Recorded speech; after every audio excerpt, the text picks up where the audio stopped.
So just a few weeks ago, and after a pretty long wait, Animal Crossing New Horizons finally saw an update that introduced a bunch of new content for the summer here in the Northern Hemisphere, most of which we've already experienced by now, including the fireworks shows, as well as the next batch of seasonal celebrations and of course their corresponding items, which covers us for around 3 months or so.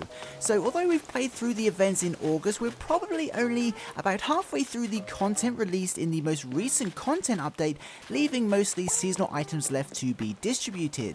Now, as always, thanks to the hard work of data miners, these updates also give us an idea of what other content and features we're likely working towards. The most notable discovery from the latest data mine is of course some additional Halloween items that have been added already to give the Halloween event later in October a little refresh for 2021, but it also uncovers some interesting changes to the weather patterns, which of course could be hinting at something even bigger is coming.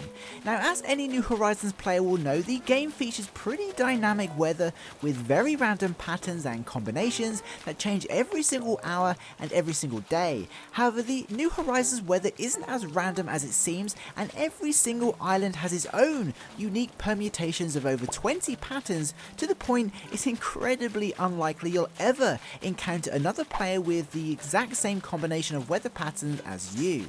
Anyway, the latest data mine suggests 3 new weather patterns have been programmed into the game to top up the amount of weather patterns available to create permutations. These include Fine 07, Rain 06, and Rain 07. Now, these are basically just keywords for the patterns of the types of weather you may receive on any given day on any given hour.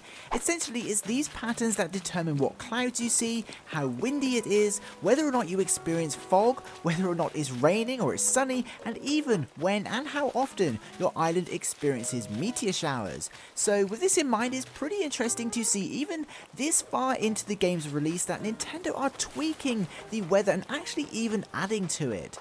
Now, the data mine findings suggest although these new weather patterns exist in the game's code, they're not actually in use yet, which most of the time is a big red flag that Nintendo have put them in because they're working towards something that could materialize and use them in a future release. Now, from this point forward, we're talking pure speculation, so just bear that in mind. Now, the most obvious thing this could suggest is that Nintendo are balancing out the weather patterns to give islands that experience less of one type a greater chance to see it. For example, if it rarely rains on your island, maybe this is Nintendo's way of correcting that, so in a future update you could see more rainy days. However, there is something else this could be hinting at. When we think of rain, anyone who's played previous Animal Crossing games will probably think gyroids. This is because since the original, whenever it rained, gyroids could be found in dig spots like fossils the very next day. So I find it very suspicious that, according to data miners, Nintendo are actively working on cafe mechanics, which hint at Brewster of course, and now we discover they're also adjusting weather patterns and adding more rain types. And other than coffee, what is Brewster most commonly associated with? Gyroids. So it seems to me, on a purely speculative level, this might be Nintendo preparing to add some kind of gyroid mechanic that would make use of more rainy days or more regular rainy days and things like that. Of course, this is nothing official, but it still gets me pretty hyped because I don't think I'll ever class New Horizons as an actual Animal Crossing game until we have gyroids. But what do you think? Are you happy to see even more diverse weather patterns in the future? Or do you think this is Nintendo preparing for something new? Be sure to let us know your thoughts in the comments below. Naturally, I'd like to thank the data miners for their hard work and for sharing their findings with the community. I'll leave all the links below so you can check them out. Of course, thank you so much to all the Patreon and channel members for supporting this channel, and until next time, have an amazing day, stay safe, and I'll see you in the next one.